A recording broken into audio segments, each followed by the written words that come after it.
Hello friends, यदि आप सहारा के निवेशक हैं और आपका रिफंड अभी तक नहीं मिला है, साथ ही साथ आप दूसरी अन्य ऐसी कोऑपरेटिव सोसाइटी के भी निवेशक हैं जिसका भुगतान आपको नहीं हो पा रहा है और आपके साथ धोखा हुआ है, आपको कोऑपरेटिव सोसाइटी ने ठग लिया है, तो यह वीडियो आपके लिए काफ़ी महत्वपूर्ण है। दोस्तों, आज के इस वीडियो में मैं 1 से 2 दिन पूर्व जो घटनाएं देश में हुई हैं सहारा के पीड़ितों के भुगतान को लेकर या फिर दूसरी कोऑपरेटिव सोसाइटियों के भुगतान को लेकर, उन सभी घटनाओं का जिक्र करूंगा और अंत में आपको बताऊंगा कि किस प्रकार आप इन सभी चीज़ों को करके अपना भुगतान आसानी से प्राप्त कर सकते हैं। आप लोगों को पता ही है कि अभी 2 दिन पहले दिल्ली के 30 हज़ारी कोर्ट में एक सेटलमेंट के द्वारा 4.5 लाख रुपए का पेमेंट हुआ है सहारा के निवेशक को। कल रायगढ़ के जिला कलेक्टर ने 19 संपत्ति, जो सहारा के ब्रांच मैनेजर थे ओपी शर्मा, उनकी प्रॉपर्टी को नीलाम करके, उनकी 19 संपत्तियों को नीलाम करके सहारा के निवेशकों का भुगतान करने का आदेश दिया। इसकी डिटेल खबर आज मैं दूंगा और साथ ही साथ दिल्ली के सुप्रीम कोर्ट के एडवोकेट हैं अजय टंडन, वो एक बहुत बड़ा निर्णय लिए हैं सहारा के निवेशकों का भुगतान कराने के लिए। दोस्तों, ये जो तीनों घटनाएं हैं ये तीनों आपस में जुड़ी हुई हैं और तीनों आपस में किस प्रकार जुड़ी है मैं आपको इस वीडियो में आगे बताऊंगा। साथ ही साथ इन तीनों घटनाओं का से आपको क्या सीखना चाहिए और साथ ही साथ इन तीनों घटनाओं का जो निष्कर्ष है वो आपको बताता है कि जब आप सहारा रिफंड पोर्टल से हार जाते हैं, आपको पेमेंट नहीं मिलता है, सेबी के द्वारा पेमेंट नहीं मिलता है, मोदी सरकार के द्वारा पेमेंट नहीं मिलता है, तो अब आपको पेमेंट लेने का, भुगतान प्राप्त करने का सिर्फ एकमात्र जरिया है जो इन तीनों घटनाओं से आपको पता चलेगा। और मैं डिटेल रूप से आपको बताऊंगा कि आपको अब क्या करना है कि आपका पेमेंट भुगतान 100% सुनिश्चित होगा। जी हाँ दोस्तों, 100% कन्फर्म आपका भुगतान होगा, क्योंकि अब यह अभी तक तो हवाई बातें हो रही थी, लेकिन पिछले जो 2 दिनों से जो घटनाएं हो रही हैं और जो सामने परिस्थितियां आई हैं उसके हिसाब से अब यही लगता है कि अब यह एकमात्र रास्ता है जिससे कि 100% निवेशकों का भुगतान हो सकता है। यह लड़ाई हो सकती है कुछ बड़ी हो, लेकिन आपका भुगतान 100% सुनिश्चित होगा। रास्ता अब खुल गया है। तो दोस्तों, अगर वीडियो आप स्किप करके देखेंगे तो आपको मेरी बातें समझ में नहीं आएगी, क्योंकि तीनों ही घटनाएं आपस में जुड़ी हुई है और थोड़ा सा भी अगर आप मिस करेंगे तो आपको बातें समझ में नहीं आएगी और आपको लगेगा कि मैं झूठ बोल रहा हूं, फेक न्यूज़ दे रहा हूं। इसलिए आप वीडियो के अंत तक बने रहें और बातों को समझने का प्रयास करें। तो दोस्तों, अगर आप लोगों ने अभी तक हमारे चैनल को सब्सक्राइब नहीं किया है तो प्लीज़ सब्सक्राइब कर लीजिए, और आपको लगता है कि मेरी बातें कुछ यूज़फुल है, कुछ जानकारी वाली हैं, तो एक लाइक और शेयर ज़रूर करें। शेयर आप इसलिए करें क्योंकि इसकी पहुंच ज़्यादा से ज़्यादा लोगों तक हो और जो भी लोग सहारा पीड़ित हैं, चाहे दूसरे अन्य कोऑपरेटिव सोसाइटी के पीड़ित हैं, उनको उनका भुगतान मिल सके।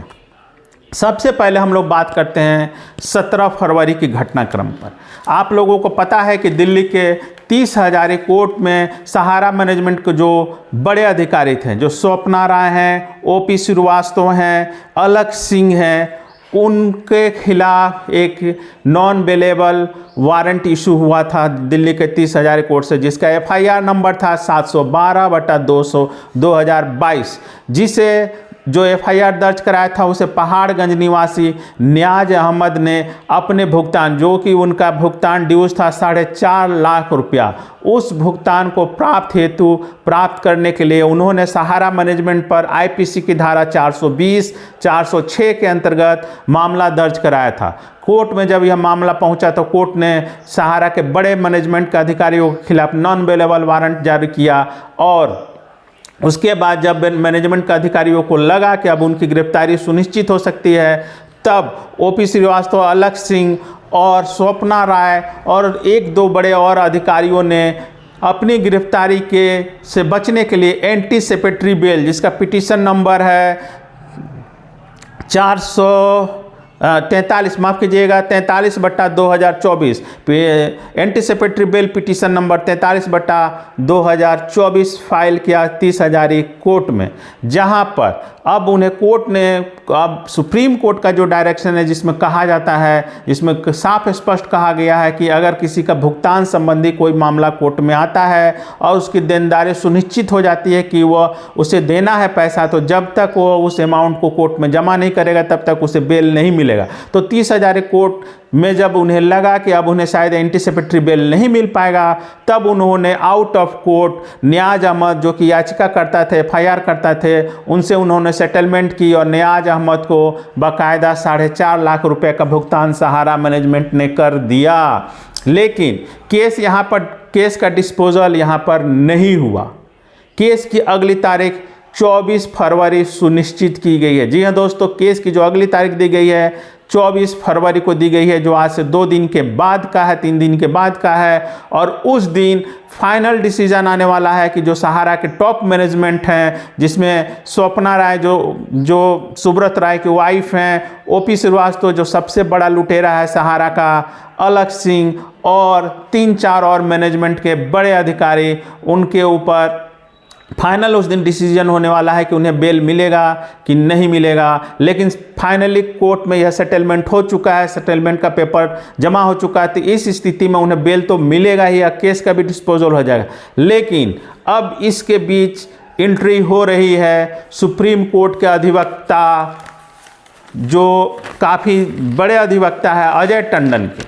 जी हाँ दोस्तों, सुप्रीम कोर्ट के सीनियर एडवोकेट हैं अजय टंडन, और वो काफ़ी समय से सहारा पीड़ितों के अलावा दूसरे अन्य कोऑपरेटिव सोसाइटी जो इस तरह का फ्रॉड करते हैं उनके खिलाफ आवाज़ उठाते रहे हैं। तो उन्होंने कहा है कि इस बेल पिटीशन के खिलाफ उन्होंने दिल्ली 30 हजारी कोर्ट में एक याचिका लगाई है, जिसमें उन्होंने बताया है, उस याचिका में उन्होंने कोर्ट को यह बताया है कि किस प्रकार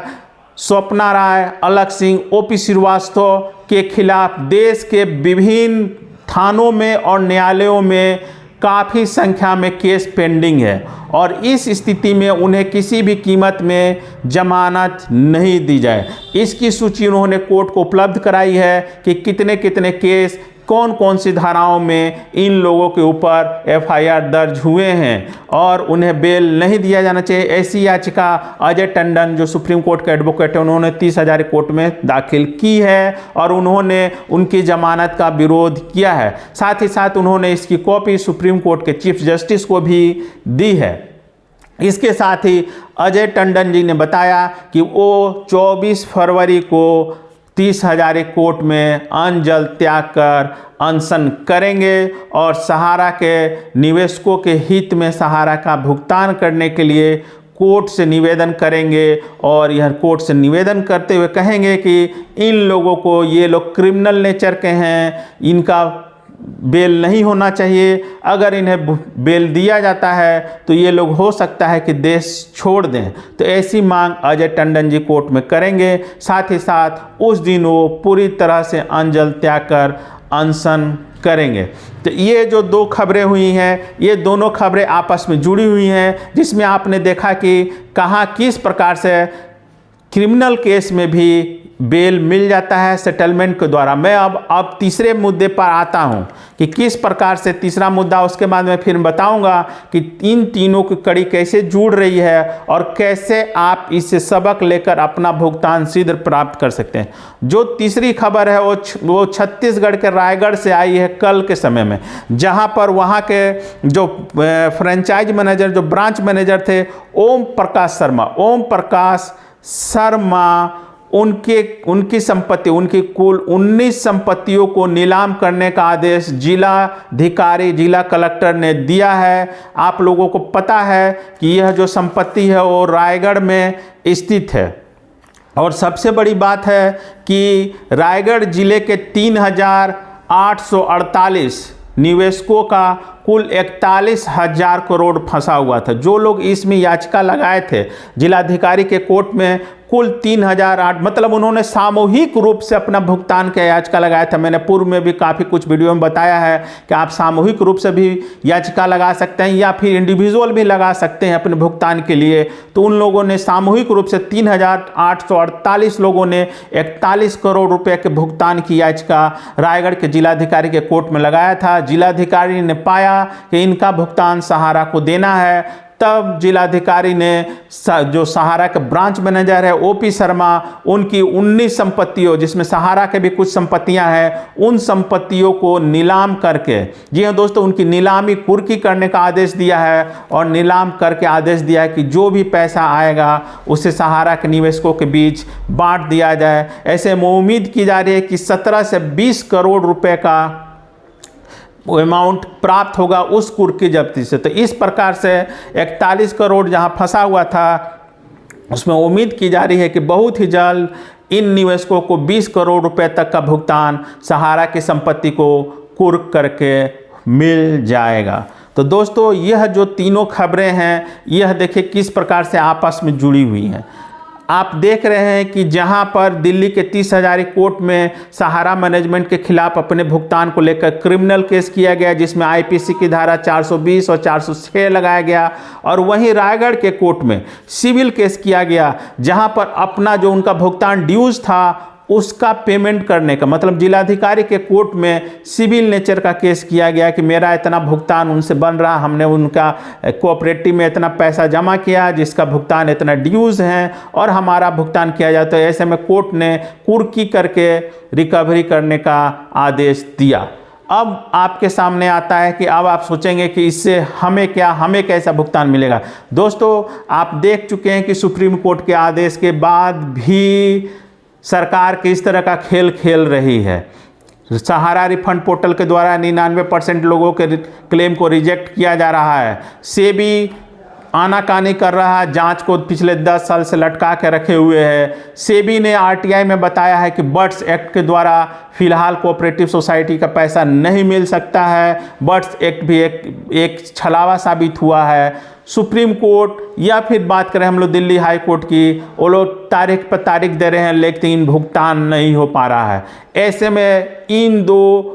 केस का जो जजमेंट आया है, यह आंख खोलने के लिए है और हमारा मार्गदर्शन करने के लिए है। दिल्ली का 30 हजारी कोर्ट में जो 4.5 लाख का सेटलमेंट हुआ है, वो इसलिए हुआ है कि न्याज अहमद ने सहारा मैनेजमेंट के खिलाफ क्रिमिनल केस किया था और अपने साथ फ्रॉड और चीटिंग होने का मुकदमा दर्ज कराया था, जिसमें बेल लेने के लिए सहारा मैनेजमेंट को यह जरूरी था कि वो उनका भुगतान करे, तभी कोर्ट उनका बेल स्वीकार करता। दूसरा जो केस रायगढ़ में आया, उसमें सिविल नेचर का केस लाया गया है कि हमारा इतना ड्यूज है और हमारा भुगतान कराया जाए। तो इस प्रकार वहाँ के जिलाधिकारी ने कुर्की करके सहारा मैनेजमेंट की संपत्तियों को कुर्की करके उनका भुगतान करने का आदेश दिया। दोस्तों, अब आपके पास दोनों रास्ते हैं।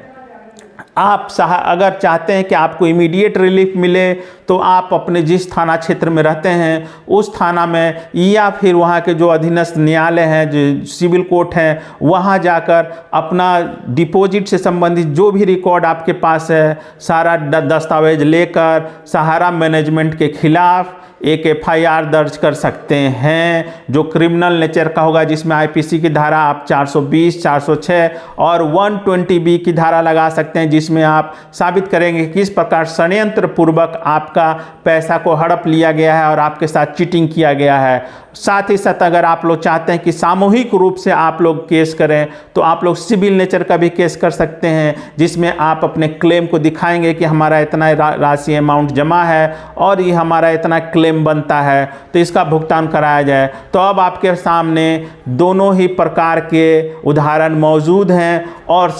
अगर आप इस प्रकार के कोर्ट का सहायता लेते हैं तो कानून की मदद से आप 1 साल से 1.5 साल के अंतर में अपना भुगतान आसानी से प्राप्त कर सकते हैं, बशर्ते आप इस कानून के रास्ते पर चलें। क्योंकि आप देख रहे हैं कि सरकार और सुप्रीम कोर्ट और सेबी अब आपका पैसा का भुगतान नहीं करने जा रहा है। तो दोस्तों मैंने आपको काफ़ी संक्षेप में बताने का प्रयास किया कि किस प्रकार से आप भुगतान प्राप्त कर सकते हैं, तथा यह जो तीनों घटनाएं हुई हैं एक अच्छा एग्जाम्पल है आपको अपना भुगतान प्राप्त करने के लिए। दोस्तों अगर इससे संबंधित आपको कोई सवाल पूछना हो तो आप कमेंट करके पूछ सकते हैं, मैं उसका जवाब देने का कोशिश करूँगा। धन्यवाद दोस्तों।